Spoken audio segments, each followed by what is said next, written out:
हमारे गुरुजी मास्टर सतवीर सिंह भैंसवाड़ा, उनके साथ हम पार्टी में गाने लगे। कामयाबी का कोई शॉर्टकट होता नहीं है। जब बुरे लोग अपनी बुराई नहीं छोड़ रहे तो हमें अपने अच्छा ही नहीं छोड़। जो न्यू कमर हैं, जो आने वाले टाइम में जो अपना प्रोफेशन इसको बनाना चाहते हैं सिंगिंग को, उनको ये ध्यान रखना चाहिए कि जल्दबाजी ना करें। झलक हरियाणा चैनल को ज़्यादा से ज़्यादा सब्सक्राइब करें और शेयर करें इसकी वीडियोस। Thank you. नमस्कार दोस्तों, स्वागत है आप सभी का हमारे चैनल झलक हरियाणा न्यूज़ पर। और आज हमारे साथ मौजूद हैं हरियाणा की एक जानी मानी शख्सियत, जिन्होंने अपनी कला के मुकाम पर तमाम हरियाणा वासियों के दिल में अपनी जगह बनाई है। तो हमारे साथ मौजूद हैं भाई गगन हरियाणवी जी। गगन भाई, आपका बहुत बहुत स्वागत है हमारे चैनल पर। बहुत बहुत धन्यवाद आपका। तो सर, सबसे पहले तो हम आपसे ये जानना चाहेंगे कि जो ये संगीत का फील्ड है, इसके अंदर आपने कैसे प्रवेश किया? ये तो मुझे भी नहीं पता कि कैसे प्रवेश हुआ। बस बचपन से गाते रहे और जो गाने वाली मंडली होती है गांव में, उनके साथ बैठते रहे। उस मंडली से काफ़ी सीखने को मिला और फिर धीरे धीरे स्कूल में मौके मिलते गए। फिर स्कूल से कॉलेज में आए तो कॉलेज में मौके मिलते गए।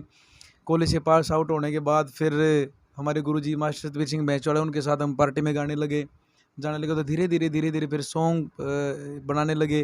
तो धीरे धीरे यहाँ तक आ गए। अब ये प्रॉपर शुरुआत तो कैसे कह सकते हैं, कहाँ से हुई? बचपन से हुई है, जब से भगवान ने ये टैलेंट दिया है। ये सब गॉड गिफ्ट है और शुरुआत बचपन से ही हो गई थी। तो गगन भाई देखिए, मैंने आपके बारे में सुना है कि आपके पिताजी जो हैं वो एक अध्यापक हैं और आपने भी मास्टर डिग्री तक की हुई है, एमए भी की है, आपने संगीत की पढ़ाई भी नहीं की। फिर एकदम से ये रुझान कैसे संगीत की तरफ आ गया? नहीं, एकदम से नहीं आया। मैं वही अभी बता रहा था, एकदम से नहीं आया, ये बचपन से ही आया है। बिल्कुल जब छोटा था तो उस टाइम पे कोई बुक मिल जाती थी कोई भजनों की, तो उन भजनों को सिंपल तरीके से नहीं पढ़ता था, उनको गा के ही पढ़ता था। और गाने सुनने का बहुत शौक था, गाने गुनगुनाता रहता था, गाता रहता था। फिर रागनी गाने लगा गाँव में। तो ये बचपन से ही सारा का सारा चला हुआ है जी। गगन भाई, ये तो हो गई आपके संगीत की बात। आपने जैसा कि बताया कि आपने मतलब बचपन से आप की रुचि थी संगीत के अंदर, तो आप इस प्रकार से संगीत की फील्ड में आ गए। आजकल गगन भाई, लोग पॉपुलर होने के लिए ना मतलब कुछ भी गा देते हैं। तो क्या कभी आपके मन में भी आया, शुरुआत जैसे आपने की, ऐसा तो होता नहीं कि इंसान पहले ही गाने से एकदम पॉपुलर हो जाता है, तो कभी आपके मन में भी ऐसा आया कि मुझे भी पॉपुलर होने के लिए कुछ ऐसा करना चाहिए? नहीं, कामयाबी का कोई शॉर्टकट होता नहीं है। कुछ लोग बुरे गाने बना देते हैं, कुछ ऐसे गाने बना देते हैं जो समाज के लिए अच्छे नहीं होते हैं, लेकिन वो ज़्यादा भी नहीं चल पाते। वो शॉर्टकट वो मतलब तुक्के लग जाता है, एक आध का तुक्का लग जाता है, लेकिन लंबे चलने वाले नहीं होते वो। अगर आपको सच में लंबा चलना है तो आपको अच्छा काम करना पड़ेगा और मेहनत करनी पड़ेगी। और हो सकता है इंतज़ार भी करना पड़ जाए, लेकिन इंतज़ार के बाद जो फल मिलेगा वो बहुत अच्छा होगा और वो आप एक लंबे टाइम तक उसका आप मज़ा ले सकते हैं। और गगन भाई, आपका हमारे देश की मिट्टी से, इस हरियाणा की मिट्टी से आपका बहुत लगाव है। आप तकरीबन जब भी परफॉर्मेंस देते हैं तो कुछ ना कुछ ऐसा पब्लिक के बीच में आप ऐसा ज़रूर संदेश देते हैं कि जिससे लोग मोटिवेट हों। तो ये आप मतलब शुरू से आपने ये मन में धारा था कि भाई मैं जब भी अपनी लाइव प्रस्तुति दूंगा तो मैं लोगों को मोटिवेट ही करूंगा अपने गीतों के ज़रिए या फिर अपने विचारों के ज़रिए। तो ऐसा कैसे संभव है ये?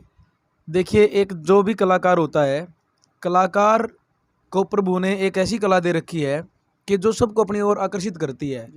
और जब कलाकार मंच पे होता है तो इतनी दुनिया उसको बैठ के सुन रही होती है और कलाकार को लोग भगवान की तरह पूजते हैं, इतना मानते हैं, हमारा अनुसरण करते हैं लोग। हम क्या कैसा कपड़े पहनते हैं, कैसे बोलते हैं, कैसे हमारे विचार हैं, कैसे हमारा आचरण है।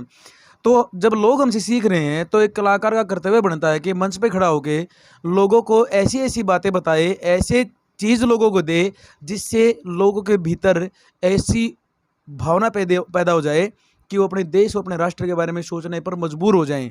और हमारे कार्यक्रम जब भी होते हैं तो लोग खूब आनंद लेते हैं देशभक्ति गीतों का। और मैं अपने कलाकार होने के नाते अपनी जिम्मेदारी समझता हूं कि मैं अपने राष्ट्र के प्रति लोगों को जागृत करूं और अच्छी अच्छी बातें बताऊं। और गगन भाई, जो ये आजकल के लोग समाज को एक पथ से भटकने को मजबूर कर रहे हैं, कुछ ऐसी चीज़ें पब्लिक के बीच में लेकर आ रहे हैं जिससे हमारी संस्कृति का जो है लगभग विनाश होने की कगार पर चली जा रही है। तो इसके लिए आपने क्या कुछ ऐसा कोई काम किया है? कोई आपने ऐसी कोई लेखनी लिखी हो या कोई ऐसा गीत तैयार किया हो जिसके माध्यम से आप ये संदेश देना चाहें कि इस प्रकार के कुकृत्य जो हैं ये बंद होने चाहिए समाज के अंदर, और कोई ना कोई ऐसा काम होना चाहिए जिससे समाज अग्रसर हो? देखिए, सभी तरह के लोग होते हैं और जो लोग संस्कृति को ख़राब करने वाले सॉन्ग बना रहे हैं वो बहुत थोड़े रह गए हैं। पहले बीच में एक बार हो गया था अब क्योंकि उन उस काम को कोई पसंद ही नहीं करता है। लोग तो सभी सांस्कृतिक गानों को पसंद करते हैं। अब कितने सारे हमारे ऐसे सॉन्ग जो प्योर सांस्कृतिक हैं और इतने जल्दी बिलियंस में उनके व्यू हो गए हैं, जो पंजाब इंडस्ट्री बॉलीवुड को टक्कर दे रहे हैं। वो केवल और केवल सांस्कृतिक और अच्छे सॉन्ग चल रहे हैं, बुरे सॉन्ग नहीं चल रहे। वो लोग धीरे धीरे अपने आप खत्म हो गए और कुछ एक आध है वो भी खत्म हो जाएंगे। लेकिन हमें क्या करना है, हमें अपनी अच्छाई नहीं छोड़नी है। जब बुरे लोग अपनी बुराई नहीं छोड़ रहे तो हमें अपनी अच्छाई नहीं छोड़नी है। बुरों की तरफ ध्यान ना देके अपने अच्छे कार्य की तरफ ध्यान देंगे तो अच्छा कार्य फिर कोई ख़त्म नहीं कर पाएगा, अच्छाई बढ़ती चली जाएगी फिर। और अंत में गगन जी आपसे एक आखिरी सवाल कि देखिए, एक सिंगर के तौर पर, प्रोफेशनल सिंगर के तौर पर इंसान को अगर किसी भी कोई भी ऐसा नया गायक है जो जिसे लगता है कि मैं इस फील्ड में आ सकता हूं, तो क्या आप उसको कुछ मार्गदर्शन दे सकते हैं कि उसे किस प्रकार से, कैसे, कौन से स्टेप उठाने चाहिए, किन परिस्थितियों का सामना करना पड़ेगा और उनको कैसे निपटना है और किस प्रकार से इस लाइन के अंदर आकर वो अपना करियर बना सकता है? देखिए, कोई भी जो न्यू कमर हैं, जो आने वाले टाइम में जो अपना प्रोफेशन इसको बनाना चाहते हैं सिंगिंग को, उनको ये ध्यान रखना चाहिए कि जल्दबाजी ना करें। जल्दबाजी में होच पोंच होके अपने होश हवास ना खोएं और ऐसी चीज़ों का सहारा ना लें जो कल को जाके हमारी कमज़ोरी बन जाएं। अपने आप पे विश्वास रखें, अपने आप को पहचानो, अपनी मेहनत करो और अच्छे लोगों का सत्संग करो, अपनी मेहनत करो और कोई भी मौका हाथ से जाने मत दो। जो मौका हाथ में लग गया उस मौके को पूरा बनाओ और अपनी कला का इतना अपने आप को मान लो कि जब भी मौका मिले तो जब मंच पे आप खड़े हों तो लोग ये कहें वाह भाई क्या कलाकार है। अपनी पहचान खुद बढ़ानी पड़ेगी, कोई हमारी मदद नहीं करेगा, ये ध्यान रखना। कोई मदद नहीं करेगा, कोई हमारा गॉडफादर नहीं है, कोई ऐसी टैबलेट या गोली या कोई नुस्खा नहीं है जो हमें एकदम कामयाब कर देगा। हमारी मेहनत हमें कामयाब करेगी, इसलिए अपनी मेहनत करते रहो, एक दिन किस्मत मौका ज़रूर देगी। गगन भाई, आपके जो आपका जो गीत है, कोई भी ऐसा गीत जो आपका हो या किसी और का हो, जो आपके दिल को छू गया हो, एक दो लाइनें उसकी हमारे दर्शकों को सुनाइए। बहुत सारे गीत हैं हमारे और बहुत सारा लोगों ने प्यार भी दिया है और वो गीत चलते भी रहते हैं टाइम टाइम पे। अभी हमारा पीछे एक सॉन्ग आया था सेंट सॉन्ग बहुत हिट हुआ है।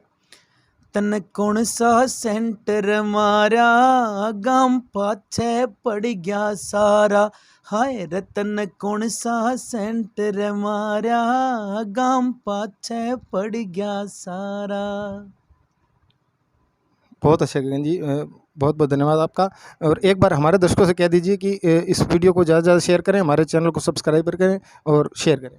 इस तरह की अच्छी अच्छी वीडियो देखने के लिए झलक हरियाणा चैनल को ज़्यादा से ज़्यादा सब्सक्राइब करें और शेयर करें इसकी वीडियोस। Thank you. जय हिंद, जय हरियाणा। तो ये हैं हमारे हरियाणवी इंडस्ट्री के चमकते हुए सितारे गगन हरियाणवी। झलक हरियाणा न्यूज़, कैमरामैन हितेश के साथ भारत।